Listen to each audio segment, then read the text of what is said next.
Hello, everybody, and welcome to the Made in New England interview series, where we talk with New England-based companies and the people who lead them. I'm your host, Steve DeVries, and today I am joined by Kristen DeToni of Design Pool.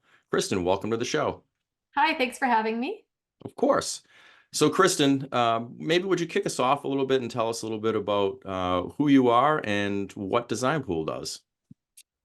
So I'm Kristen DeToni. I'm an artist by trade. I worked in the textile industry for 23 years and then started Design Pool in 2019. Design Pool, we're an image library. We're the first image library for commercial and residential interiors. And what we've done is we've connected with printers throughout the US to offer all of our patterns printed on a variety of substrates. So wall covering, vinyl flooring, wood, tabletops, you name it, we probably have it. If not, we're adding to it. So it's a whole different business model. We're kind of moving away from an inventory-based system to an on-demand system. Very cool. So when you mentioned textiles, Kristen, uh, to me, that's one of the fabrics of New England-based businesses. I grew up in the Merrimack Valley, and so there's all these old mill buildings throughout Lowell and Lawrence, and you hear about the textile industry in the past. So to me, there's a natural connection between what you do with your business and New England in general.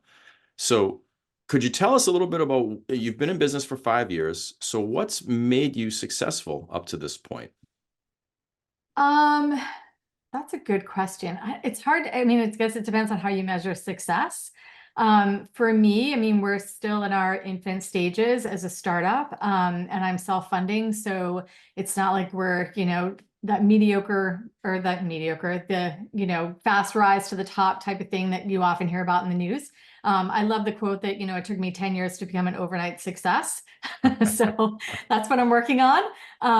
So yeah, so I think for me, success is really like what we've created to date and what we have to offer to date. So having the website, growing our following, and really it's so much about awareness because what we're offering is such a new and foreign concept to interior designers.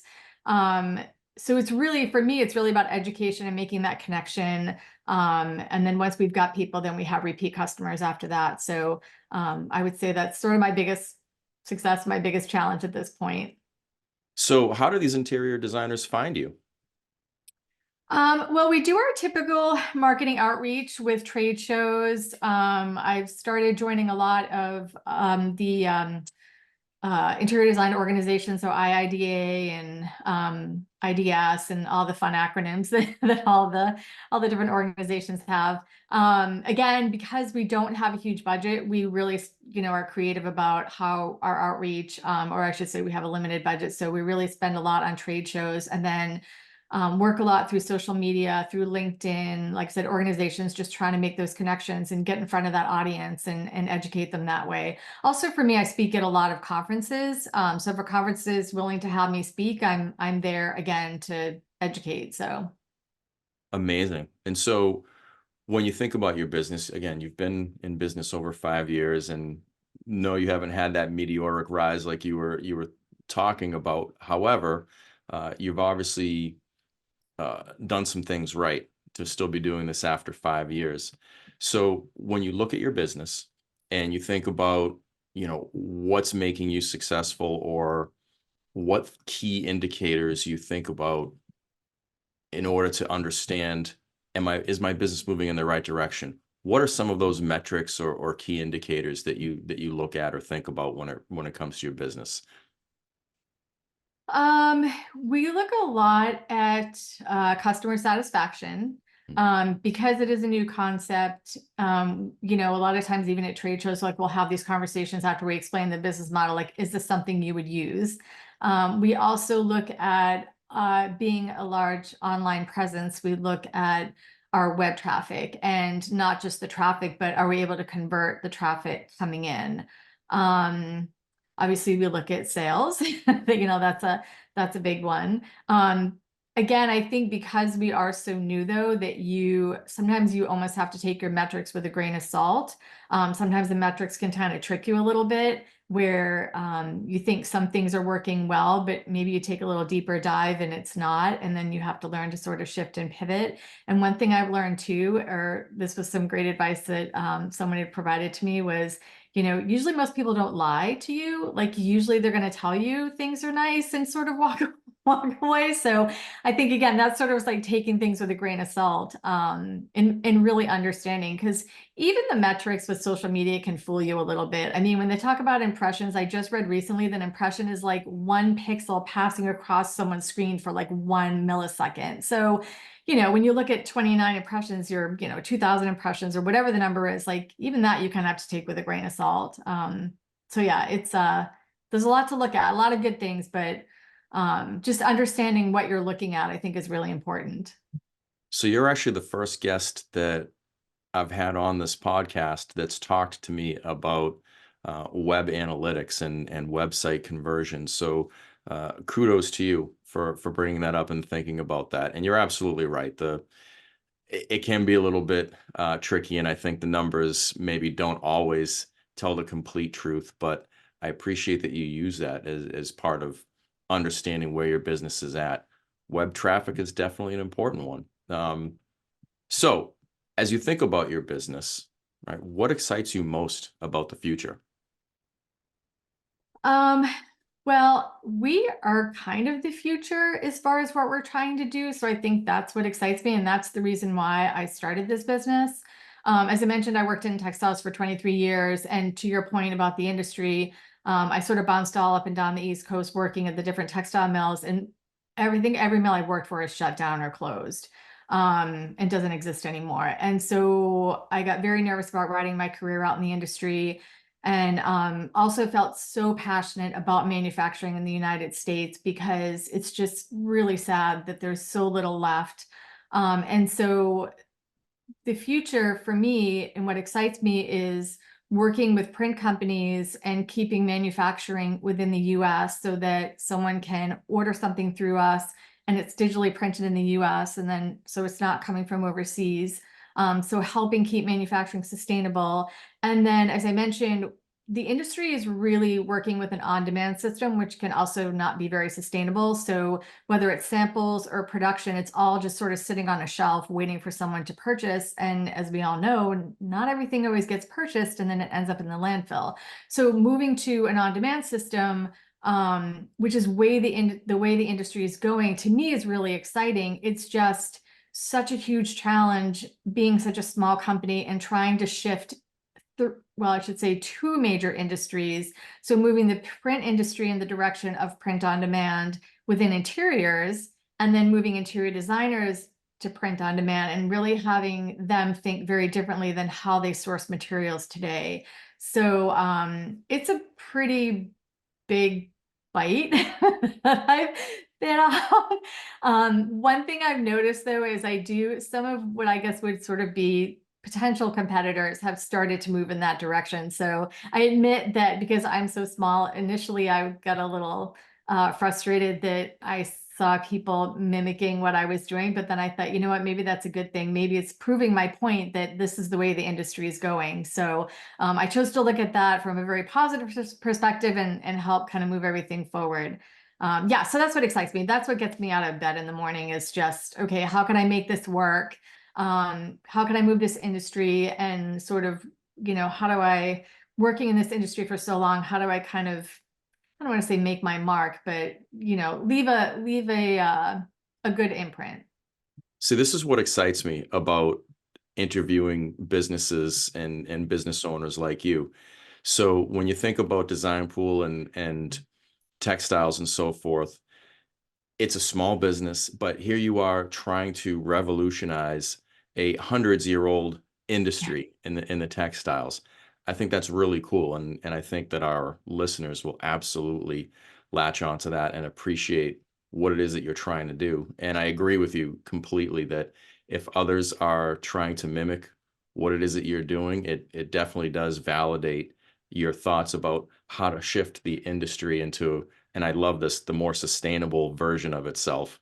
So now let's talk about some, let's say, I won't say negative, but what concerns you most about the future? Or if you were to able to sort of wave a magic wand, what would you do to your business or to the industry in order to move it more in the direction where you want it to go? Um, a magic. Well, I will say the first thing that concerns me is the artificial intelligence, the AI and the pattern making. Our entire library is seamless images, all in repeat, all created by me through Illustrator. I have 2 art degrees. I spent a long time honing this skill and designing repeat. And then all of a sudden, this software comes along where you literally just type in 20 words and it can spit out a pattern and repeat. And so I'm like, oh, okay. So, it's funny because I always say I was either born too late or born too early. I'm not quite sure yet. I haven't figured it out. And, when I entered the textile industry, all I heard was, oh, if you were here like 10 years ago, we were making money hand over fist and it was amazing. And so it was all sort of doom and gloom for the 23 years I was in there. So I thought, okay, I see the way the industry is going and I want to be a part of that, or I want to make that happen. And, I have this image library, and then all of a sudden, it was like last year, I mean, AI has been around for a little bit, but last year I feel like it really just started, everyone started talking about it. And, and now anyone can make a design. You don't have to have any skill set other than typing. So it concerns me that, if I understand AI correctly, it's somewhat, I don't know if scraping the web is the right terminology, but it's obviously pulling images from the web. And so my intellectual property is out there. So I know it's got to be pulling from me. So I'll be curious to see how that comes about with copyright issues. And I know there's some talk right now from a tax standpoint, and I think there's some, I don't want to say lawsuits out there, but some legislation maybe being talked about with AI. So I'm definitely concerned about that. I'm hoping that it becomes a tool and not a crutch. So, because I think it could be a good thing, but I also think that, I guess like most things, it could definitely go in the wrong direction. So, I'm curious to see how that plays out. I agree. It's a little bit of the Wild West with AI right now. Yeah. So you're a New England-based business. We were chatting before the interview started. So you grew up in Massachusetts, and yes, you've moved up and down the East Coast a bit with your family. Settled back here in New Hampshire. We're neighbors, basically. And so, what does being in New England do for your business, pros or cons? I think being in New England is great. I mean, I love New England. I'm biased to it. I grew up here. Boston is a really good hub for interior design, and they have some really active organizations. So that's a huge benefit. I also think, everything's so close in New England. I mean, we're really spoiled with, you can drive through 3 states in 3 hours pretty much. So I think that helps because it's a well consolidated, has a great population as far as like tightly consolidated, so you can get to things very easily. And our proximity to New York City, our proximity to Washington DC, it's all very convenient. So yeah, I think in that respect, it works in my favor to be in New England. And of course, operating in New Hampshire, I mean, as far as I can tell, I mean, it's a great state to have a business. I feel like it's a very community-based state. Like I said, I kind of lived in different states, and I was just thinking the other day, I think I've met more people in the last 10 years living in New Hampshire than I have in other states that I've lived in. So yeah, I don't know, maybe people are just friendlier. Like I said, you can't beat the live free or die motto. So maybe we're just like, live free or die. If you don't like me, who cares? Yeah. So, No, I love yeah. it. So, last question. So, any advice for, say, budding entrepreneurs, right? And let's take it a step further. Advice for budding entrepreneurs in an industry that maybe is ready for change. I would say anyone starting a business, is just really learn to manage your expectations. I have never, I feel like when you have your own business, you have like really high highs and really low lows. And it's hard to find that middle ground. It's very different when you're working for somebody else. I feel like it's a little more in the middle. Because things are happening around you, but not everything's affecting you.